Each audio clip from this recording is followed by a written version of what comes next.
The Great Hall of the Galactic Council was built to make visitors feel small. Its ceiling stretched so high that clouds formed near the top. Floating platforms carried delegates from 100 different species, each one older and more powerful than humanity.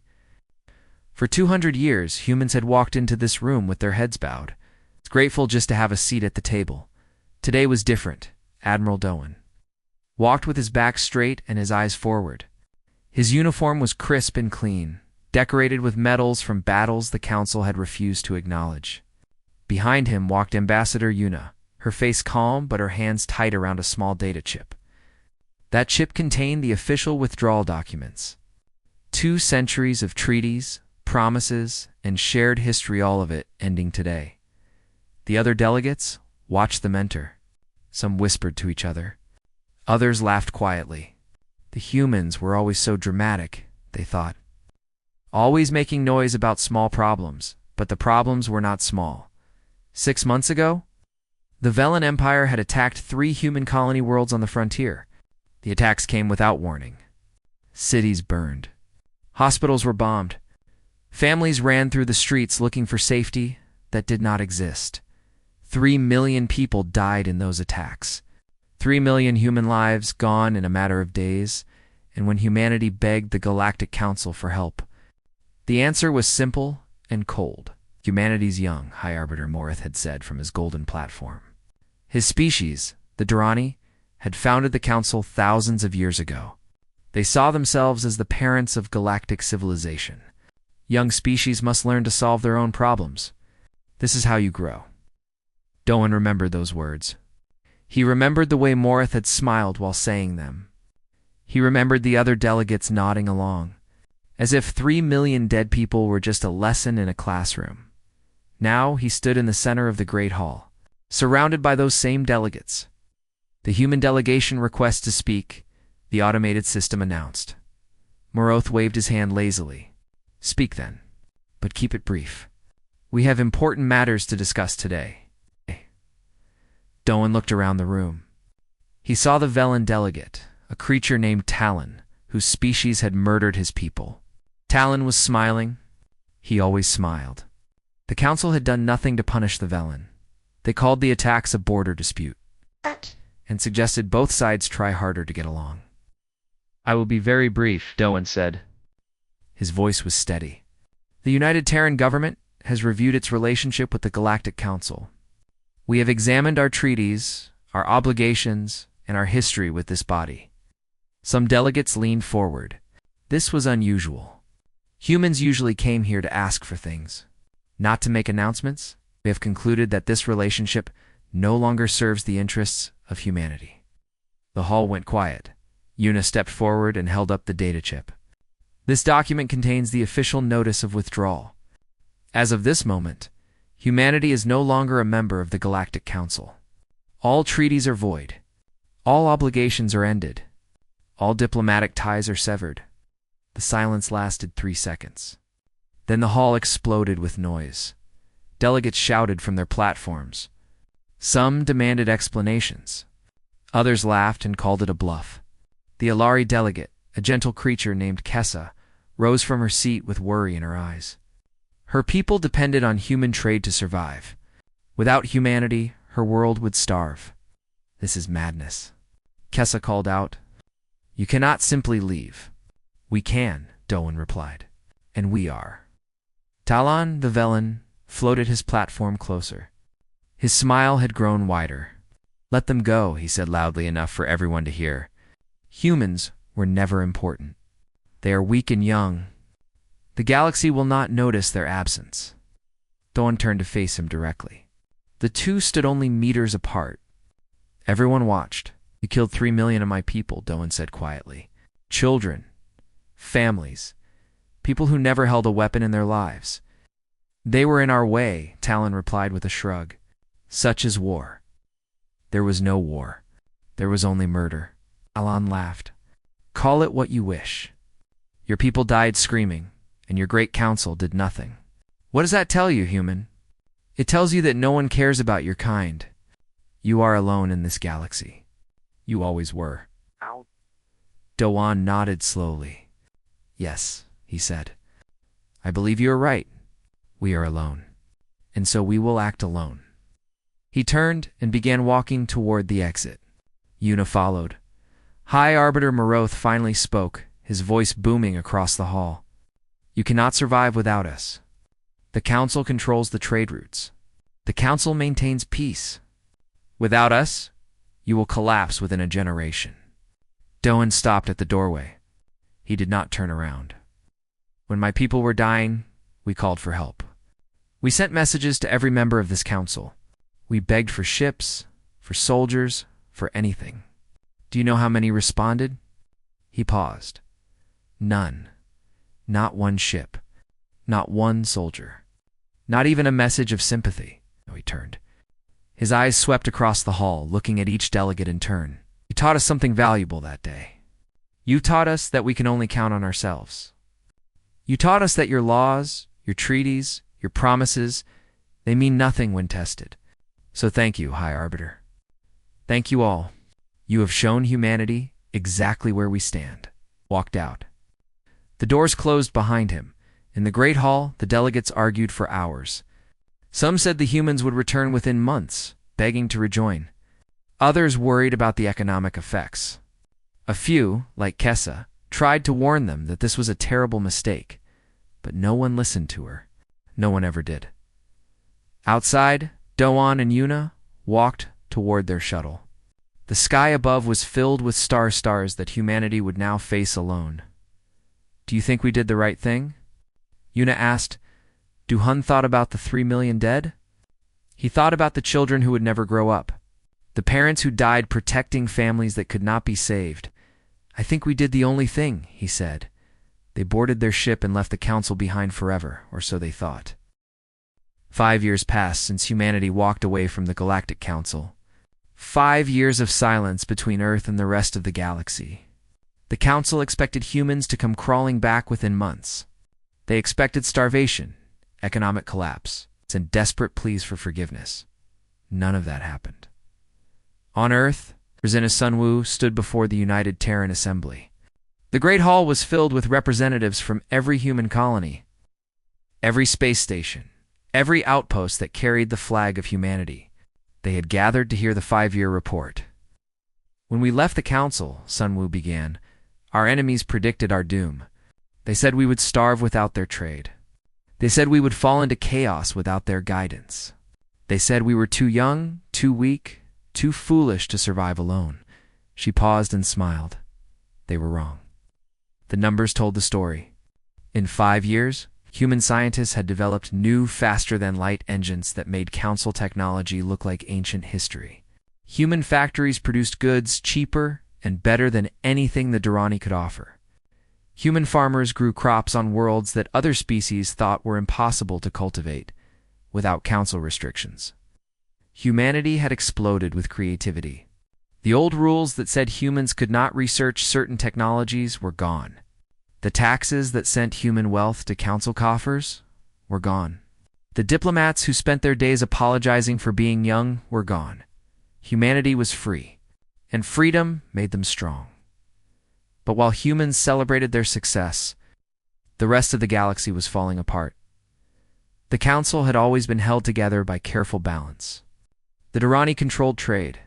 The Velen controlled military power. The smaller species provided resources and labor.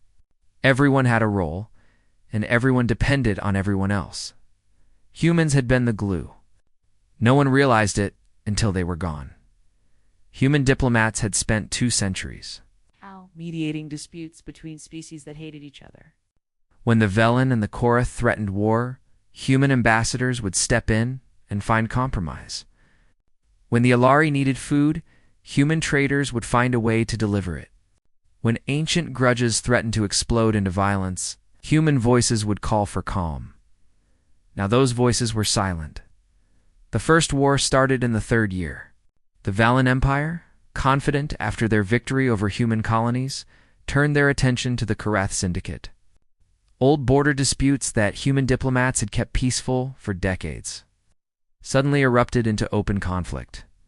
The council tried to intervene. High Arbiter Morath called for negotiations. But the Velen laughed at him. Without human soldiers to enforce council decisions, what power did the Durrani really have? They were merchants and bankers, not warriors. The war spread. Worlds burned. Millions died. On Station Omega-7, small human trading post near the edge of known space, engineer Hannah worked on a broken reactor. The station was technically independent from Earth, a small community of traders and scientists who had stayed behind when humanity withdrew. They sold supplies to anyone who paid, regardless of species. Hannah was alone in the reactor room when her communication device beeped. An incoming message, marked urgent. She wiped the oil from her hands and accepted the call. A face appeared on the screen, not human. It was Vorith, a Korath scientist she had worked with years ago on a joint research project. His scales were pale with exhaustion, and his eyes held a fear she had never seen before. "Hannah," his voice crackled through the static. "Please, I know we have no right to ask. I know what happened to your people, but we are dying." She listened as he explained. The Korath homeworld had been blockaded by the Velen. Their power reactors were failing. 3 million people lived on the orbital stations above the planet. If the reactors failed, the life support systems would fail too. The Council refused to help, Voreth said bitterly. They said it was too dangerous to interfere. They're afraid of the Velen now. Everyone is afraid. Hannah was quiet for a long moment. "Why call me?" she asked. "I am just an engineer." "I cannot stop a war, because you are human," Voreth replied. "And humans are the only ones who ever helped without asking for something in return. I have nowhere else to turn, Hannah. If you cannot help, we will die." She could have said no. She could have reminded him that the Korath had done nothing when human colonies burned. She could have asked why she should care about a species that never cared about hers, but Hannah remembered something her grandmother had told her as a child. Being hurt does not give you permission to hurt others. It gives you a reason to be kinder. She forwarded the message to Terran Command. Admiral Jiho received the request at midnight. He was old now, retired from active duty. But President Sun Wu trusted his judgment more than anyone else's. He read the message 3 times before making his decision. "Send a humanitarian fleet," he ordered. "Medical supplies, engineering teams, and enough power cells to keep those stations running for a year." His aide looked surprised. "Sir, the Korath never helped us. They watched our colonies burn and said nothing." "I know," Jiho replied. "That is why we must help them. We must prove that we are not like them. We must prove that humanity is better." The fleet arrived at the Korath homeworld 6 days later. The Velen ships surrounding the planet detected them and powered their weapons. But the human ships carried no weapons at all. They broadcast their intentions on every frequency, humanitarian aid only. No military purpose. The Velen commander hesitated. Attacking unarmed medical ships would make the Empire look like monsters. The galaxy was already turning against them. He let the humans through. Voreth met Hannah's team personally when they docked at the station. He tried to thank them, but words failed him. Instead, he simply took Hannah's hand and held it tightly. "We will not forget this," he said. "We are not asking you to remember," Hannah replied. "We are just doing what is right." Korath never forgot, and they were not the only ones watching. Across the galaxy, species that had mocked humanity for 2 centuries began to whisper different stories. Stories about humans who helped enemies. Stories about ships that carried medicine instead of missiles. Stories about a species that had every reason to hate the galaxy, but chose not to. The galaxy was learning something new about humanity, and they were only beginning. 10 years after humanity left the Galactic Council, the galaxy was on fire. General COX stood in the command center of Terran Defense Headquarters, watching holographic maps that showed the spread of war across known space. Red zones marked Velen conquests. Yellow zones marked active fighting. Green zones marked safe territory. There was very little green left. Intelligence Officer Nari stood beside him, reading reports that arrived every few minutes. Each one was worse than the last. "The Velen have taken 14 star systems in 3 months," she said. "The Durrani fleet retreated without fighting. The Korath are holding their borders but taking heavy losses. The Alari," she paused. The Alari have lost everything. Sio closed his eyes. The Alari were a peaceful species. They had no military, no weapons, no way to defend themselves. Their only protection had been council treaties that promised mutual defense. Those treaties meant nothing now. Where are the Alari survivors? He asked, scattered. Some fled to neutral worlds. Many are drifting in refugee ships with nowhere to go. Nari hesitated before continuing. Several ships are heading toward our space. They are requesting asylum. How many? Thousands. Maybe tens of thousands. The numbers grow every day. Seok turned to look at the map again. Human space was the largest green zone remaining. While the rest of the galaxy collapsed, humanity had stayed out of the fighting. Their borders were defended by ships and technology that surpassed anything the Council had ever seen. They were safe. But safety was not enough. Contact President Sun Wu, COX said. Tell her we need to discuss the refugee situation. The meeting happened 2 hours later. The president looked tired. She had spent 10 years trying to keep humanity out of galactic politics, but the galaxy kept pulling them back in. If we accept refugees, we become a target, argued Defense Minister Dong Yun. The Velen will see it as interference. They might attack. Let them try, replied Admiral Jiho, who had been called in despite his age. Our fleets can handle anything the Velen throw at us. That is not the point, Dong Yun insisted. Why should we risk our people for species that abandoned us? Where was the Council when our colonies burned? Where was Alari's sympathy when 3 million humans died? The room fell silent. It was a fair question. Everyone remembered the silence that followed humanity's darkest hour. President Sun Wu finally spoke. Does anyone here want to be remembered as the generation that watched innocent people die and did nothing? She looked around the table. Because I do not. I will not become what the Council was. I will not let humanity become cold and selfish just because others were cold and selfish to us. She gave the order. All refugees would be accepted. Human worlds would open their doors. Shelter, food, and medical care would be provided to anyone who asked. Within weeks, refugee camps appeared on a dozen human planets. Ilari families who had lost everything found themselves sleeping in human homes. Korath scientists worked alongside human engineers.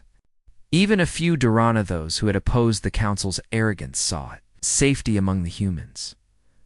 On the frontier world of Korra 5, a small human garrison became the center of the largest refugee settlement in the sector. Captain Bora commanded the base, leading a team of 200 soldiers who suddenly found themselves protecting 20,000 civilians. Most of those civilians were not. Human Bora walked through the camp every morning. She checked on food supplies, medical stations, and security systems. She talked to refugees, learned their names, listened to their stories. Many of them still looked at humans with confusion. They could not understand why these young, strange creatures were helping them. One morning, she found an old Ilari woman sitting alone outside a tent. Her eyes were distant, her hands trembling. Bora recognized the look. It was the same expression she had seen on human survivors after the colony attacks. She sat down beside the woman without speaking. I was a delegate once, the woman said quietly. My name is Kessa. I served on the council for 30 years. Bora recognized the name. Kessa had been one of the few council members who spoke against the decision to abandon humanity. She had tried to send aid to the burning colonies. She had failed. I remember you, Bora said. You tried to help us. I failed, Kessa replied. And when you left, I warned them. I told them that humanity was the only thing holding the council together. They laughed at me. They said humans were weak and unimportant. She looked at the camp around her, the tents, the medical stations, the human soldiers sharing their food with alien children. They were wrong, she whispered. Bora nodded slowly. We are not doing this for revenge. We are not doing this to prove anyone wrong. We are doing this because it is right. But why? Kessa asked. Her voice cracked with emotion. After everything we did to you, after we abandoned your people to die, why do you still help us? Bora thought about the question for a long moment. She remembered her training, her orders, her duty, but those were not the real answers. Because someone should, she finally said. Because if we become like the Council, cold, calculating, only helping when it benefits us, then what was the point of leaving? We wanted to be better. This is what better looks like. Kessa began to cry. Not from sadness, but from something else. From shame, perhaps? Or from hope. I spent 30 years on the Council, she said through her tears. 30 years watching species argue over resources and territory and pride, and in all that time, I never saw anyone act the way humans do. I never saw anyone help without expecting payment. She took Bora's hand. You are not like us, she said. You are something new. Something the galaxy has never seen before. Hey. Bora squeezed her hand gently. We are just humans, she said. We just try to do what is right. Outside the camp, ships continued to arrive. More refugees, more lost souls seeking shelter, and beyond the stars, the Velen Empire watched. Their emperor had conquered most of the galaxy. Only one power remained that he had not broken. He turned his eyes toward Earth. The war was coming. The Velen fleet entered human space on a cold Tuesday morning, 50,000 warships. The largest military force the galaxy had ever seen. Crossed the border and headed straight for Earth. Emperor Talon himself led the attack from his flagship, a massive vessel called the Eternal Victory. He had conquered 100 worlds with this fleet. He had broken the Council, crushed the Koroth, and scattered the Durrani like frightened animals. Now he would finish what he started 15 years ago. He would burn humanity to ash. Admiral Doan received the news in his quarters aboard the Unyielding, the flagship of the Terran Defense Fleet. His hair had turned white over the years, and his face carried the weight of too many battles. But his eyes were still sharp. His mind was still clear. He gathered his officers in the command room. Captain Mira, his most trusted commander, stood at his right. Ambassador Yuna, who had traded diplomacy for tactical work, stood at his left. They had been together since the day humanity left the Council. They would be together now at the end. 50,000 ships, Yuna reported. They outnumber us 3-1. Their weapons are inferior to ours, but numbers count for something. They count for nothing, Doan replied calmly. Numbers win battles when soldiers are afraid to die. The Velen have conquered weak enemies for so long that they have forgotten what real war looks like. He turned to face the viewport. Stars stretched across the darkness, peaceful and eternal. Somewhere out there, an empire of murderers was coming to kill his people. Today we remind them, he said. The human fleet assembled near Mars, 15,000 ships, each one carrying weapons and technology that the Council had banned humanity from developing. For 10 years, human scientists had worked in secret, creating things that should not exist. Faster engines, deadlier missiles, defense systems that could predict enemy movements before they happened. The Velen had no idea what was coming. Emperor Talon broadcast a message as his fleet approached. His face appeared on screens across the solar system, in homes, in schools, in hospitals. He wanted everyone to see. Humans of Earth, he said, his voice dripping with contempt. Your existence has been tolerated long enough. You have defied the natural order. You have refused to accept your place as servants to greater species. For these crimes, you will be erased.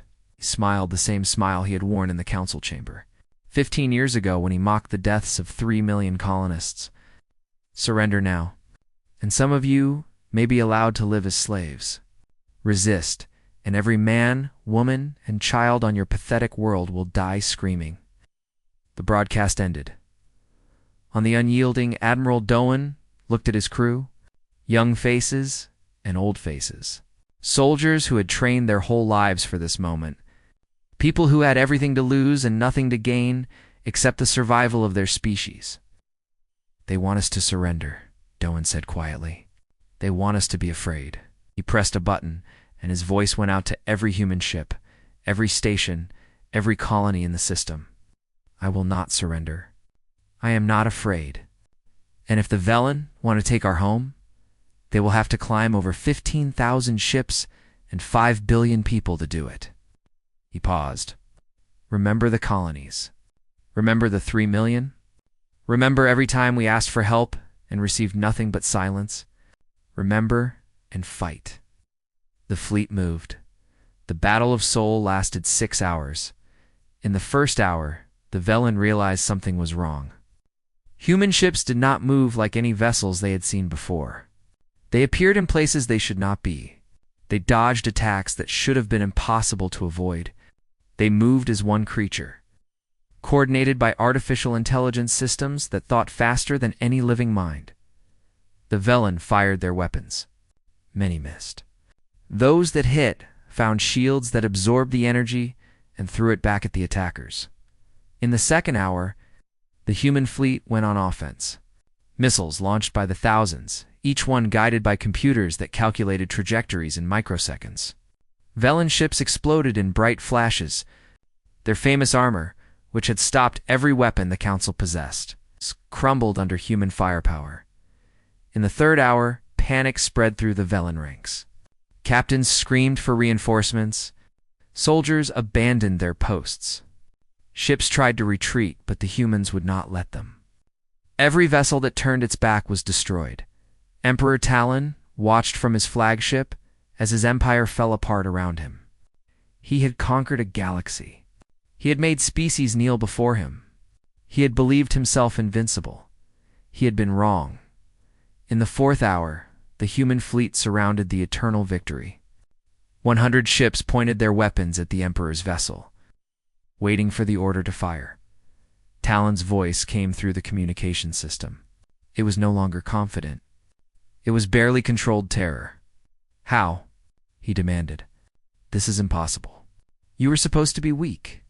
You were supposed to be young. You were supposed to break." Admiral Doan smiled for the first time in 15 years.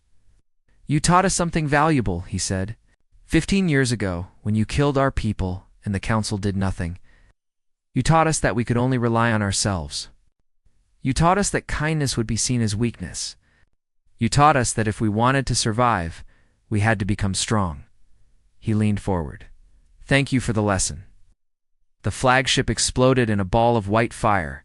By the 6th hour, the Velen fleet was gone, destroyed, captured, or scattered across the stars. The largest military force in galactic history had been broken by a species that other races had dismissed as children. The news spread across the galaxy in minutes. On Korath stations, soldiers cheered. They had been saved by human medicine, and now human weapons had freed them from their tormentors. On Alari refugee ships, families wept with relief. The monsters who had driven them from their homes were finally defeated. On Durrani worlds, politicians who had once laughed at humanity now sat in stunned silence. They had called humans weak. They had called them unimportant. They had been fools. Admiral Doan stood on the bridge of the Unyielding, looking out at the wreckage of the enemy fleet. The battle was over. Humanity had won, but he felt no joy, only exhaustion and a quiet hope that this would be the last war his people ever had to fight. It would not be. But for now, it was enough. 20 years had passed since humanity walked away from the Galactic Council. The old council was dead. Its great hall stood empty, its floating platforms covered in dust. High Arbiter Morath had died 5 years ago, still insisting that humanity would eventually fail. He went to his grave believing he was right. History would remember him as a fool, but something new was rising from the ashes. Ambassador. Yonji walked through the corridors of the compact assembly, a new structure built on neutral ground, far from the old symbols of power. This building was designed differently. There were no floating platforms to make some species look taller than others. There were no gold decorations or ancient symbols. Just simple rooms where representatives could sit as equals. That was the point. Yonji had spent 3 years helping to design this new organization. She had argued for every detail. No species would have more power than another. No ancient claims of superiority would be recognized. Every world, every people, every voice would be heard equally. They did not call it a council. That word carried too much bad history. Instead, they called it the Galactic Compact, a promise, rather than a command. Today was the official opening ceremony. Delegates from 200 species had gathered to sign the founding charter. Some had traveled for months to be here. Others had fought wars against each other just years ago. All of them were willing to try something new. Yunji took her place at the human delegations table. She was not sitting at the head of the room. Humanity had been offered that honor, and they had refused. "We did not defeat the Velen so that we could become the new emperors," President Yoon had said. "We fought so that there would be no emperors at all." The ceremony began with a moment of silence. Every species present had lost people in the years of chaos. The Velen Wars had killed billions across the galaxy. Whole worlds had been destroyed. Entire civilizations had nearly been erased. After the silence, President Yoon rose to speak. She was young for a human leader, but her eyes held wisdom beyond her years. She had grown up during the chaos. She remembered what it meant to be afraid. 20 years ago, she began, humanity left the Galactic Council. We left because we felt abandoned. We left because we were angry. We left because we believed we could not trust anyone but ourselves. She looked around the room at the faces of 100 different species. We were right to leave. The old council was broken. It valued ancient privilege over justice. It protected the powerful and ignored the weak. It watched our people die and called it a lesson in growth. Her voice hardened for a moment, then softened again. But we were also wrong. We were wrong to think that the answer was isolation. We were wrong to believe that strength meant standing alone. Humanity survived not because we cut ourselves off from the galaxy, but because we never truly stopped caring about it. Ow. She gestured toward the Korath delegation. When the Korath needed help, we sent ships. When the Alari needed shelter, we opened our homes. When the galaxy burned, we did not turn away. Her hand dropped to her side. We did not do these things because we wanted power. We did them because they were right. And now we are here not to lead, but to participate. Not to rule, but to serve. Humanity does not want to be the head of a new empire. We want to be partners in a new future. She sat down. The hall was silent for a moment, then erupted in applause. In the audience, Admiral Doan sat in a simple chair, wearing civilian clothes instead of his uniform. His granddaughter, Sora, sat beside him. She was 18 years old, just beginning her training as a diplomat. She had grown up hearing stories about the old wars, the old hatreds, the old mistakes. "Do you think it will work?" She whispered to her grandfather. Doan watched the delegates applaud. He saw former enemies sitting at the same tables. He saw species who had tried to destroy each other now, shaking hands and exchanging greetings. "I do not know," he admitted. "The galaxy has a long history of failure. Peace treaties that collapsed. Alliances that turned into betrayals. Promises that meant nothing." He looked at Sora with tired but hopeful eyes. "But this time feels different. This time, everyone remembers what happened when they chose selfishness over cooperation. They remember the wars. They remember the deaths. They remember watching the old order collapse because no one was willing to sacrifice for the common good." He put his hand on her shoulder. "Maybe they will forget again. Maybe the old patterns will return. But right now, in this moment, they want to be better. And that is enough for me." Across the hall, old Kessa made her way through the crowd. She was the Alari ambassador now, representing a species that had nearly been destroyed. She walked slowly, leaning on a cane. But her eyes were bright with something that had been missing for a long time. Hope she reached the human delegation and stopped in front of Youngji. The two had never met before. But Kessa knew everything about humanity.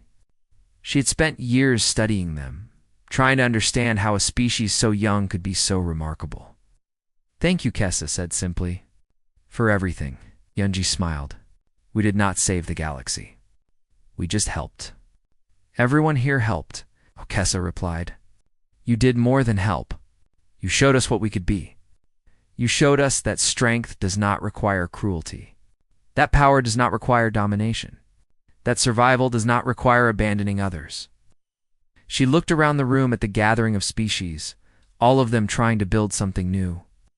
Before humanity, we did not believe such things were possible. Now we know they are. The ceremony continued late into the night. Documents were signed.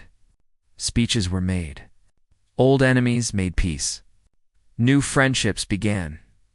Outside the assembly hall, the stars shone in the darkness, the same stars that had watched humanity struggle and fail and rise again over 20 years. Soar stood by a window, looking up at those stars. Somewhere out there were worlds she had never seen, species she had never met, adventures she could not imagine. Her grandfather joined her. "What are you thinking?" he asked. "I am thinking about the future," she said. "About what happens next."